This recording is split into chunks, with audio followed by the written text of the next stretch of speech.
morning, everybody. I'm Michael Gallerani from Brockton 21st Century Corporation, for those of you who do not know me. And welcome and thank you all for being here.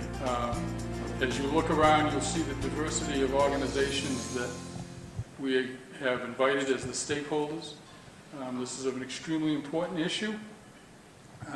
We've been working as a team, both the stakeholders and the core team have been working on this since, I think it was around August that we started down on this journey. We've come a long way. We've got till May to figure this all out. Dan Hodge, who you'll hear next, is our consultant that's helping us shape this. And then there's a few people that will speak on some of the steps that we've taken and that they've been working on through their organizations to help us shape where we're going. As Michael's stated, we have been working at this for a while. We think we have made some progress. And I thought for this group, which has never probably been together exactly this set of folks, give just a little bit of context in terms of kind of where we started, where we are, and where we think we're going with the strategy, so that you hopefully have some big picture idea of this overall process. And then we will spend most of the day focused on the work around the tables. Yeah, great. So in the application that we submitted back in September 2015, that got us to this point where we're one of 10 cities in the Working Cities Challenge, we had to submit a problem statement, or what is the problem we seek to address. That's that top part there where we talked about having stronger and more coordinated initiatives, building from existing assets, targeting workforce development and housing efforts, in particular a target population focused around families with homeless families with children enrolled in the Brockton public school system, and helping them move into affordable and sustainable housing. I think that still encapsulates a lot of what we're trying to do as part of this project.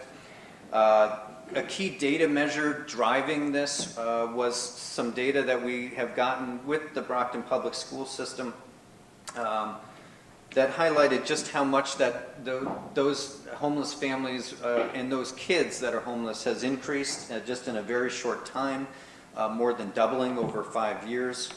And then a related issue of the number of children who are in Brockton shelters, but then are transported back to home cities and towns where Brockton ends up having to pay half of the transportation costs. It's basically a kind of a mismatch issue in terms of placement, and it's one that's gotten worse, we think, in recent years. Looking ahead, and again, going back to our original application, we set out a vision for Brockton, a long-term vision statement related to this, focused on a thriving city, a vibrant living environment, employment opportunities, and livable wages for all of its residents. And as we started in on these Boston Federal Reserve day-long sessions, and you have to do 4 of these, one of our early tasks was trying to articulate what they call a shared result. And the shared result is kind of what is the outcome or vision that you're trying to accomplish, and they put it in a 10-year time frame, and that's where we arrived at a more concise shared result statement that is all families in Brockton have a safe and secure home. And so we thought that was the kind of good overarching ambition.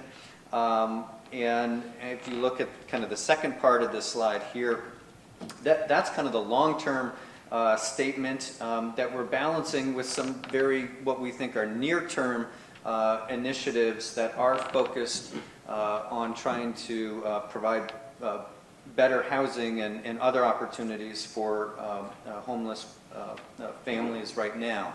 And that's kind of the target population that we've got some strategy development ongoing. As I mentioned, there are 4 day-long sessions. Each city that's part of this has to define a core team A number, if not all of the core team members are here in the room today, which is great. We've completed 2 of these sessions. The next 2 are next month, I guess, March, here in Brockton, which is great, thanks to Michael, I think. And then the following month in Lowell. In terms of some of our strategic direction and some of the work that we have been doing, just wanted to kind of give some of that context for you. We've focused in on better understanding that population of homeless students. One of the things working with the school system that we've learned is that there's an estimated 474, I guess that was probably from the last year, students that were in shelters or emergency hotel type situations. And then when we kind of break that down into families, that equates to about 150 families with that number of kids. And then what we're trying to focus here in the very near term is which can we assess the adults and the families that are work ready, where we can try to, on a very kind of targeted basis, provide some workforce mentoring and other kind of services to try to help those families. And one of the things that we're really trying to do, and I think is a real asset here, is that here in Brockton, there is a program called Work Ready that's led by Father Bills Mainspring. That is a program that's working that we are trying to, in many ways, scale up. And if you listen to the Baker administration, one of their mantras over and over again is do more of what works. And I think that's one of the advantages here is that we have a program that's up and running, and is one that we could try to build from in this initiative. Let's see, just moving ahead. In terms of where the strategy itself is going, I've broken this down into 4 key elements. One is housing. Obviously, if we're looking at sustainable housing, that's got to be a key component in trying to address some of the affordable housing options and better connecting people to housing. Workforce and education is a driving element for sure, and that is at the heart of that Work Ready initiative. Data sharing and coordination of services. We've spent a fair amount of time talking about the kinds of information that can be shared between like the school systems and the homeless service providers, whether it's Father Bills or Old Colony Y, and trying to have better systems of referrals so that we can get those families into that program. And then we also recognize that to achieve better income stability or sustainable income for families, that there's a lot of other factors at play here too, whether it's child care costs, transportation issues, kind of broader life skills or financial literacy type of mentoring and services that need to be provided. So just quick, I'm not going to go through this in detail. You can sort of skim through it, but basically some of the draft strategic ideas that we're working towards include scaling up the Work Ready program. Also, there's a sub-bullet there about advocating for a revitalized home rule for better placement of homeless families. That's something that some of the stakeholders are doing today, but is a critical issue moving forward. Expanding the workforce training and education resources. One of the gaps that's been identified is that some of the people may get an initial job, and that is a great first start, but it's an ongoing process to get them to have something that is closer to a career, and that may require further advanced training and career searches. Improving affordable housing options. There's a few ideas that we're starting to kick around there. Something I hope, I know there's a group today that's entirely focused, I think, on housing. Hope we can get some more good ideas in that topic. And then, finding ways to both acknowledge and address some of the other factors that are related to broader income stability. I'll just wrap up by talking about sort of where we go from here in terms of the bigger picture. As I said, we've got a couple more day-long sessions to do. The application is due on May 5th, so what's today? February 24th, thank you. So we have a little bit of time, but now's the time where we really want to be, confident that we're nailing down the key issues to address and really working towards the strategies that we want to put forward. And then part of that is community engagement and funding. And so this is one element of community engagement, but there's other elements as well. And there are some local matching fund requirements and committed funding that needs to go with this. Part of the idea is that while there is some funding through the Boston Fed program, they're really looking to see local commitment as well.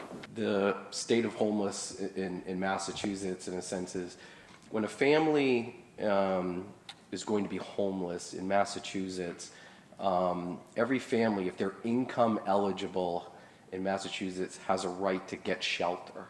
So it's a very compassionate response to make sure. So if you go to other places like Seattle, San Francisco, different communities in the country, a lot of times you'll see families sleeping in cars. And thankfully in Massachusetts, we have a very responsive saying that we're going to, if everybody's income eligible, we're going to let people in to get shelter.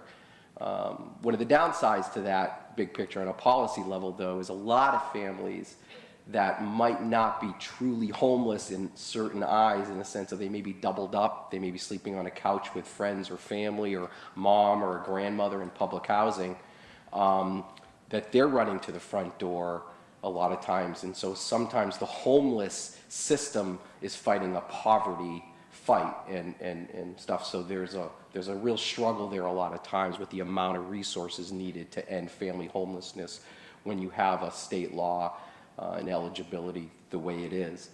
For Father Bills in Mainspring and the partners here that are here with the regional network, there are some good things going on locally here that, even we've seen with a lot of support from the last administration and now with this administration, we've seen a real commitment to divert families from ever ending up in shelters and in hotels.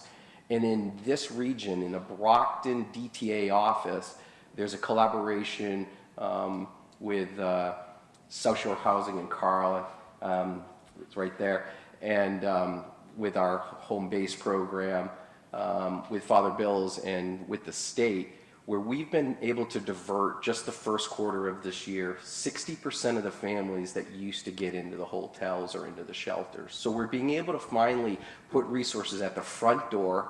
So when a family comes and says, I'm going to be homeless in a few days, or I'm homeless right now, we're really making an investment to stop it from ever happening. The second thing is knowing that Brockton has always had, there's been about 4,000 families that have been homeless at one time across the whole Commonwealth.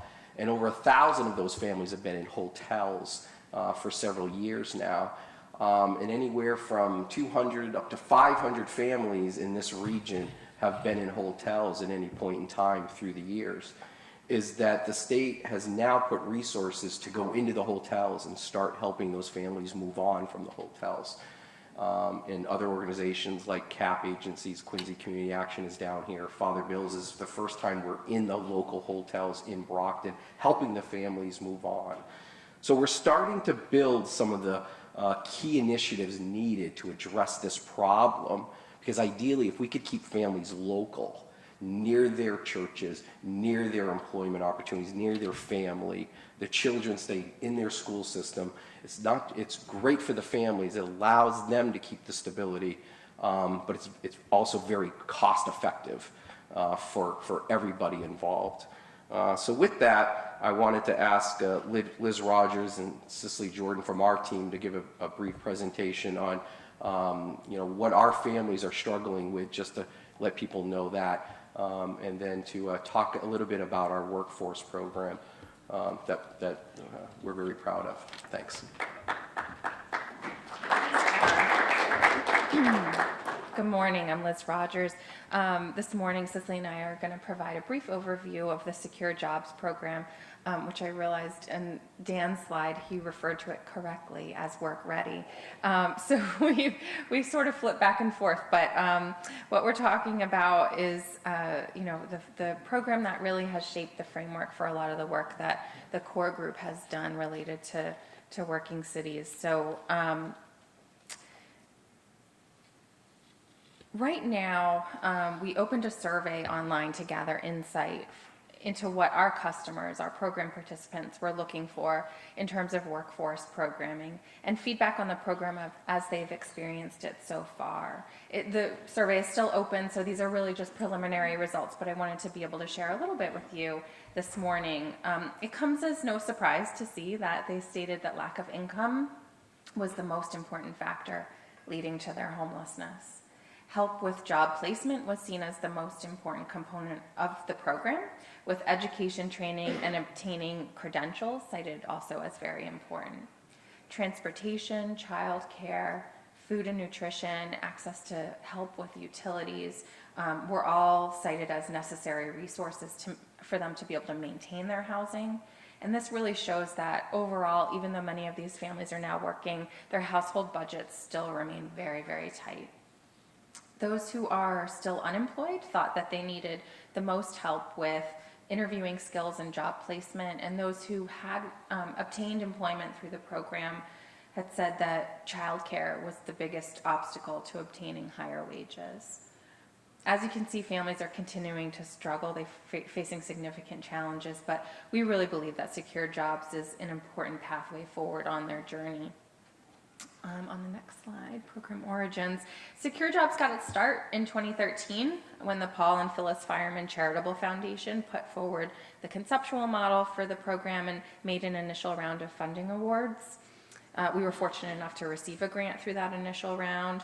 The following year, the state, through the Department of Housing and Community Development, became a funding partner that allowed the program to expand from 5 to 7 regions across the state.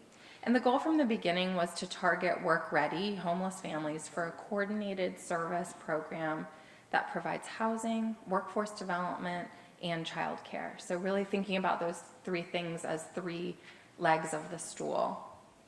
Grant dollars were primarily used to fund employment specialists and job developers, with some of that money set aside for use as what we call barrier busters, things that get in the way for homeless families in their attempt to achieve employment or maintain employment. So it was really flexible dollars that we could be used to help people based on their particular circumstances.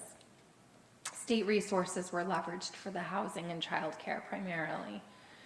Also, from the beginning, the program has been different in that the Fireman Foundation garnered support from the Department of Housing and Community Development, the Department of Transitional Assistance, and the Early Education and Care.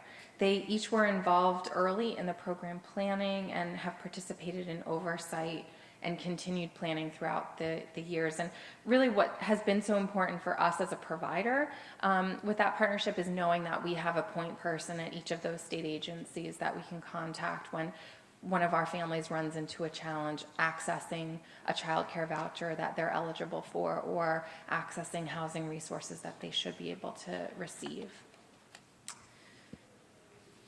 The core program components are shown here. Really, it includes a few kind of key things. It's not an overly complicated program, and I think that's part of the beauty of it. We provide thorough assessments about work readiness, and we have partnerships between employment specialists and case managers to help support the family's overall goals. We develop individual employment plans with each family, really keeping in mind that each family has different goals, is starting from a different point, and has individualized opportunities and challenges that they're faced with. We assign each family into the most appropriate track to meet their goals, whether that's job readiness training, specific skills training, or if they're ready to go into job search and placement. And then we provide ongoing support throughout each family's process to always assist in taking the next step forward. Lastly, we provide 1 year of job retention services. So families can call on us to advise on how to overcome challenges they're experiencing on the job, attain a higher wage, or really whatever it is that they're looking for. The families we serve are all experiencing homelessness or have recently been rehoused. They're low income. Many have relied solely on TANF as their source of income. Frequently, they've had significant barriers to employment, including limited education, limited job experiences, limited skills. However, each family has expressed an interest and commitment to the process and to each of the program components necessary to achieve results. So that's part of assessing work readiness. Are they willing? Are they able? Are they excited to take advantage of the program that we can offer? Recruitment is focused on finding those families who are committed and can succeed with one of those 3 tracks. We accept referrals from our 2 congregate shelters, our scattered site facilities, and the front door of the system, which is the Brockton DTA office. Working Cities Challenge is a great opportunity for the city of Brockton, and first off, I need to thank the Federal Reserve Bank of Boston for having the program. It offers us an opportunity to obviously apply for some major funds to help us kick off a new and innovative way to approach homelessness in the city. But it's also given us a chance to look at homelessness in the city with a different lens. And it's brought people together that at times really haven't never talked to each other. And it's been interesting during workshops to see the dynamics and the synergy that comes out of those workshops by bringing those people together into one room and at one table. I basically am part of a team, a larger team from the city of Brockton that's working towards dealing with the homeless issue in the city. I represent the school system, and unfortunately we do have a large population base of students that do go through the school system that are homeless, that are either in homeless shelters, the hotels, the motels within the city.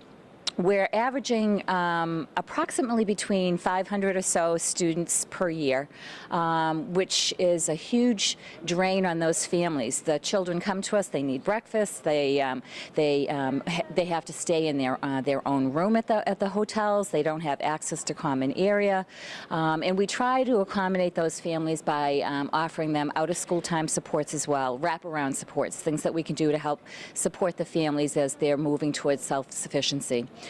We've unfortunately seen a marked increase in these numbers over the past, I'm going to say maybe 7 or 8 years, and it's been a steady incline. So we're really trying desperately through this initiative to get a better handle on that, decrease those numbers, provide more supports to those families so the families that are work ready will be able to gain increased skill sets to be able to gain employment in self-sustaining wages, therefore helping to move them out of those shelters and into housing on their own. We've really grown to consensus with our team. The Brockton Public Schools plays a key role in that we have over 600 families with students and families that are homeless currently, many of whom are residing in the hotels and motels here in the city. And it's a dire issue that we're very excited about making an impact. And through the Working Cities Challenge, through the Federal Reserve Bank of Boston, we have the opportunity to apply for funding or seed funding to help us with. We've won the planning grant, and now we're hopefully in May we'll apply for.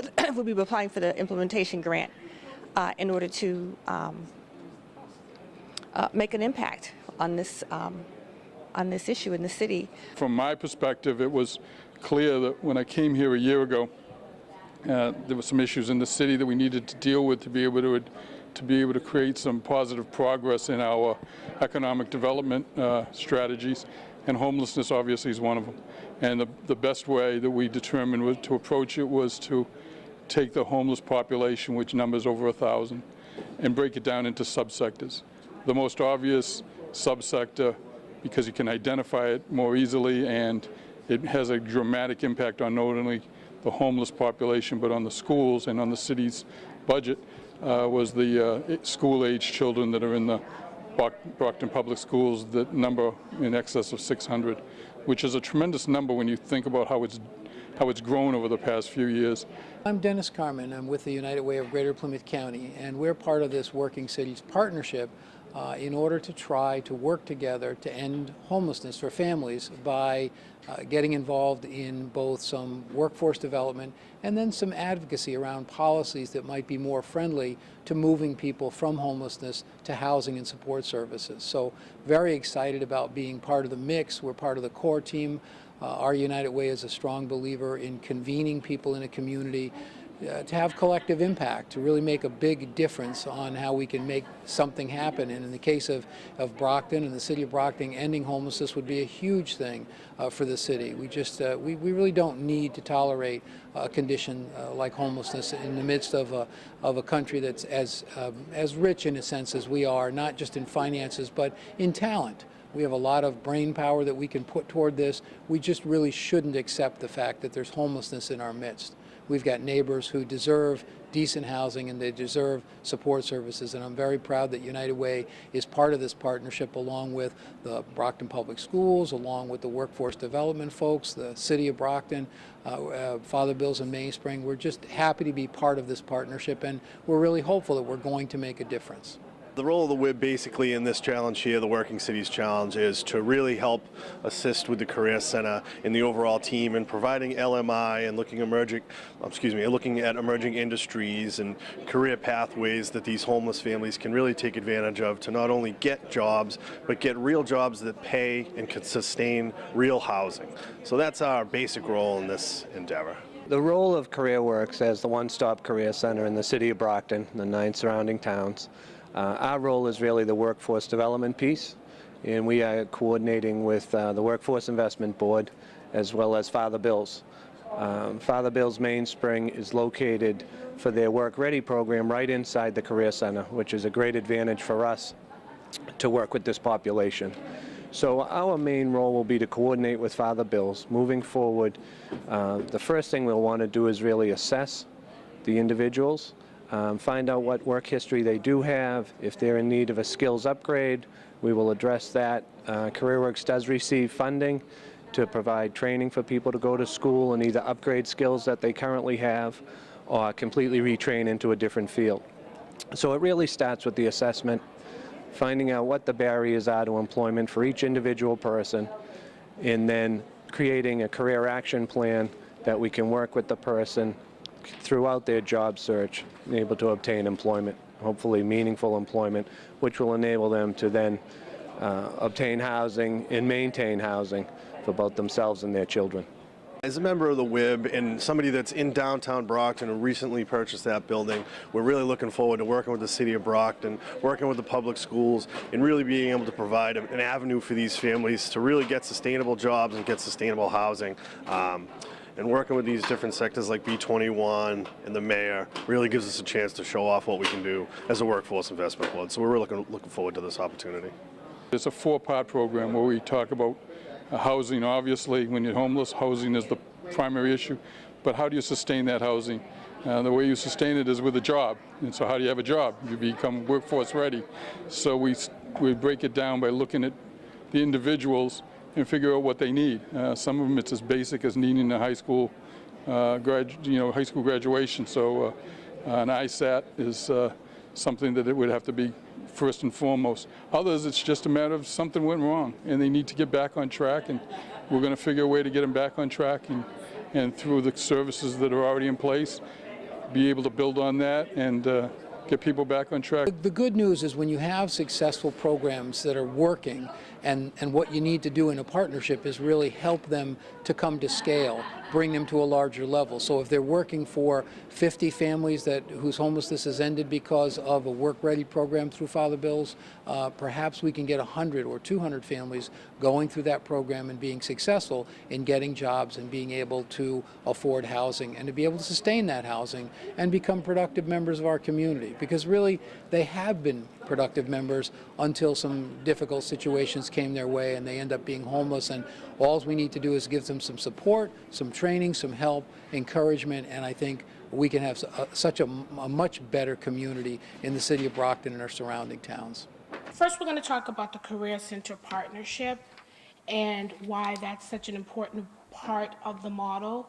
We actually have staff housed at the Career Center, working along the staff there. But we are there to meet the participants that have been referred to our program and help orient and guide them through that process. History has shown us in the past, when we require people to go to the Career Center to take advantage of what's available there, they've had challenges with orienting themselves to that system.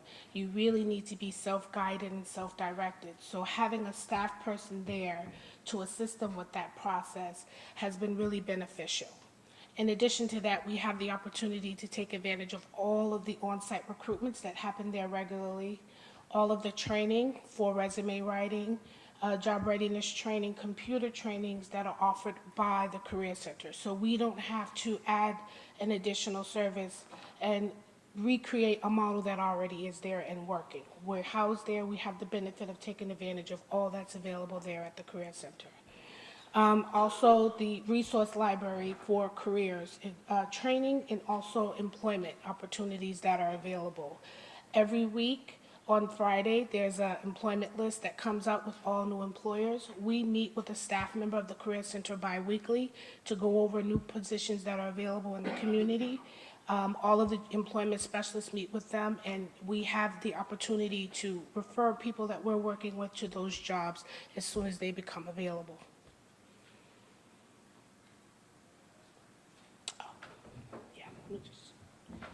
Since the beginning of the program, we've had 62 actively enrolled participants for this year.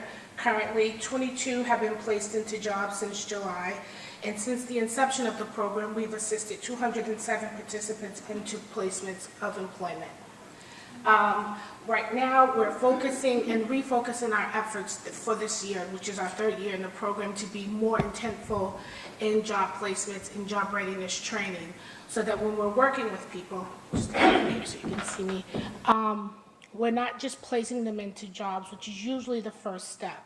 We try to prepare them for long-term planning as well. And so what we're doing is we're beginning to have conversations with local employers, helping them to become familiar with our program and what the plan is in specific industries. Right now, we have healthcare as a primary industry, and also general labor and job skills. We had a recruitment last week with Summit Skills Trade. They hired 3 people on the spot, and this was just an on-site recruitment at our office. And since then, I believe they've hired an additional 4 people.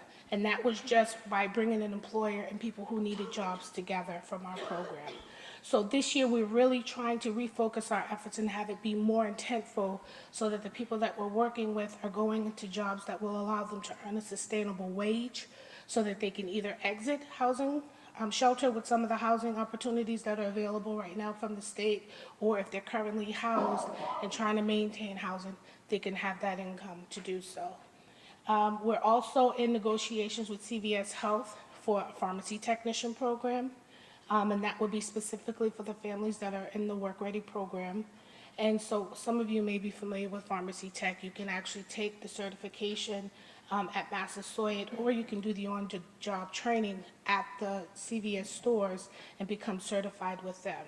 We're actually going to be having an on-site information session next week for all of the participants in our program who are interested, and then they will be meeting with the hiring manager, who has offered to hire at least 5 people to start, and then have it be an ongoing process for moving forward. With this opportunity, they will start with getting paid to train $12 an hour, and upon completion of training and certification, they can earn $15 to $18 an hour with this job. So that's really the goal of the program this year, to be more intentful and targeted in our approach to pairing the participants in our program with employers who are actually hiring, and pairing that with job skills training, so that in addition to having the employment, they have the opportunity to have a career and use that to move on and upwards, and maybe even start discussing long-term career planning like higher education. Sure. I can talk about a couple of success stories I have here. Jennifer is someone who is currently in our shelter. She's in our stabilization program, so that means she's out on a short-term subsidy. And she began working with our employment specialist, looking for work. She was already certified as a nursing assistant, but was having a difficult time finding a job, earning a higher wage, and felt that if she went back to school for additional training, she could increase her earning potential and make her more employable. So she actually went into the phlebotomy program at the Healthcare Training Center in Stoughton, and she's actually at the top of her class, graduating, and currently has 3 job offers pending. And what's so unique about this story is that the subsidy that she had to remain housed ran out. And so if you're unfamiliar with the program, there's a program that's available through the state, the home-based program, which allows participants to receive some funding to help with paying for rent, but it's a 1-year program.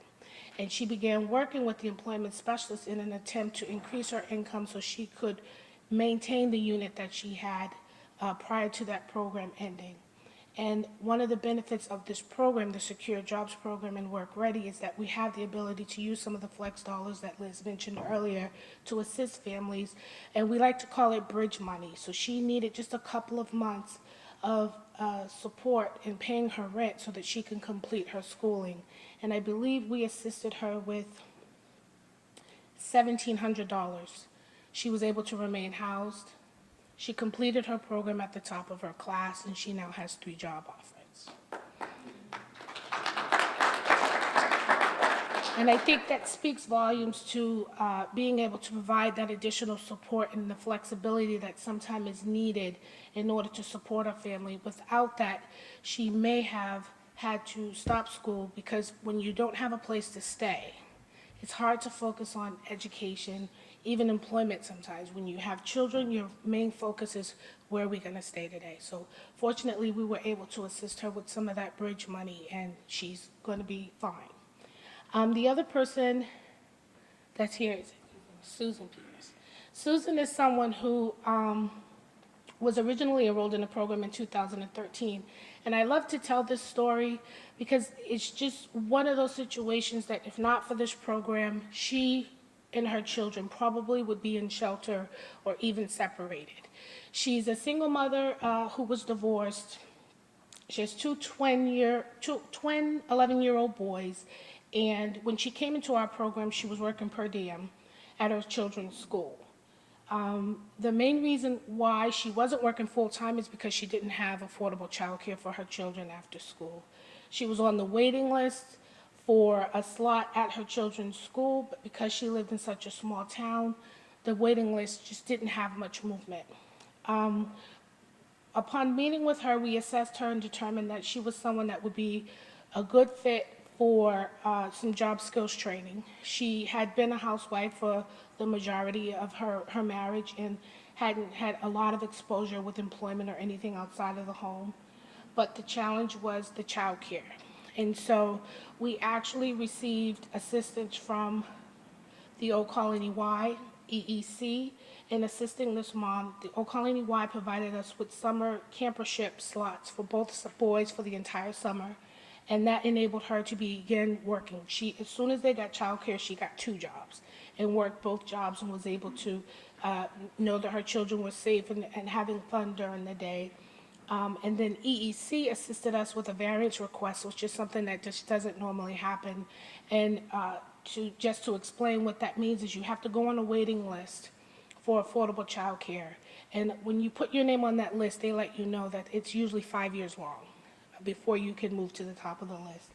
But because of this initiative and the partnership and having EEC at the table, we were able to share Susan's story and explain to them her circumstance and all that the provisions that were put in place just so that she could find employment and the importance of providing her with some support so that she could keep the jobs that she had. And because of that conversation, they moved her from the back of the list to the front of the list. And again, that just never happened. So this is definitely a direct result of the partnership with Secure Jobs and the Work Ready program. She was able to get the child care that she needed. We put her into a CDL program with the Plymouth Community Action Program. She's now a bus driver working for First Student, and she makes $22.63 an hour. The wonderful thing about Sue is she's also, because of this program, she was selected to receive an MRVP as a part of the lottery that was being offered through South Shore Housing and also the Secure Jobs Program. So in addition to having the income she needs to remain housed, she also has affordable housing as a part of this initiative as well. My name's Sue. I just can't say I'm overwhelmed with the gratitude. And I don't think it's a big award because it's all up to us to do this. But when opportunities are there, take advantage of it.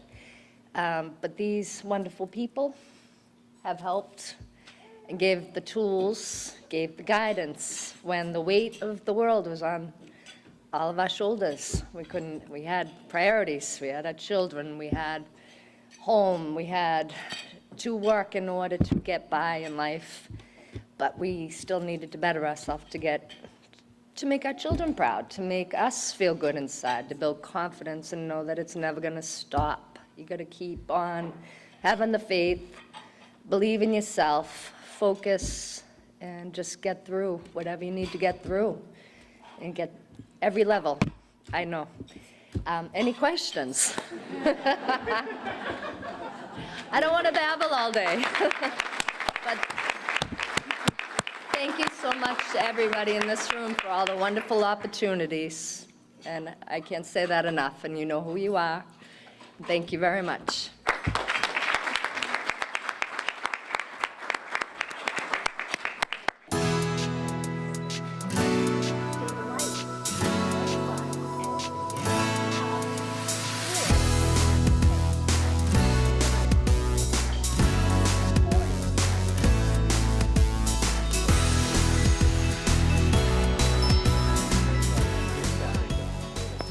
Our task is to address the question of parents cannot find or keep sustainable employment.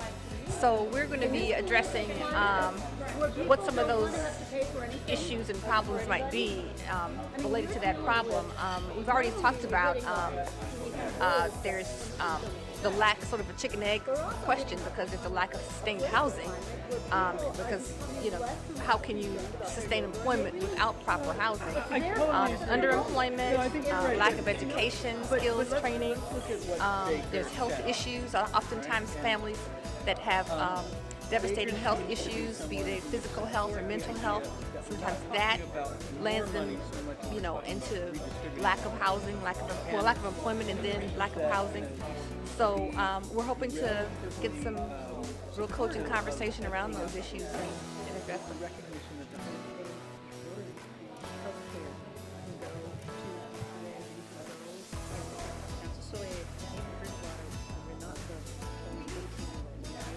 My name's Tom Pluff. I'm with the Brockton Housing Authority, and our question was reframed to be, what are the barriers to families becoming more self-sufficient?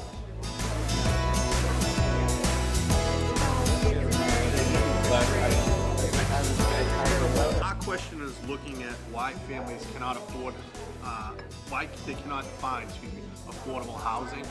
So we're kind of drilling into where these apartments are coming from, why the families that we're looking to place can't find them, and we're really just starting, so we're going to get to the root of that cause hopefully by the end of this lunch. Our statement was families cannot navigate the system, so we've been spending some time really defining what that statement itself means, and then discussing what some of the obstacles are and the barriers, the challenges that relate to what the families have to deal with when they're trying to go from being in a homeless situation to being fully employed and self-sustaining and on their own. We broke our question down into two parts, really, to try to identify why families aren't eating healthy and what are those barriers, such as food insecurity or access to fresh produce, that kind of thing. After lunch here, we're going to be talking about families' sort of limited active lifestyles, why that is, and what are those barriers, whether it's green space, access to enrichment and youth programming, that kind of thing. So making progress and identifying some barriers, and then we'll roll into some solutions. Every family is individual, and they're going to be treated that way and with the respect that it should. And we hopefully, at the end of the day, we'll come up with a program that becomes a model for not only Brockton, but for the other gateway cities in Massachusetts and even nationally. It's been interesting because people in the economic development field first told me I was a little bit crazy to be taking on homelessness as an economic development issue. But I believe that it was the right thing and the proper thing to do for the city and for our economic development efforts. And some of those people have come around and said, you know, we thought you were insane, but now we think it's genius that you're approaching it. So hopefully between housing, workforce readiness, lifestyle, education, and healthy living, those are the 4 points of what we envision as the program. We'll be able to make a dramatic impact on individuals, families, and on the community at large. So I'm looking forward to the next step, which is our application that goes in May. And we'll know by the end of June what the result is and then bringing it forward.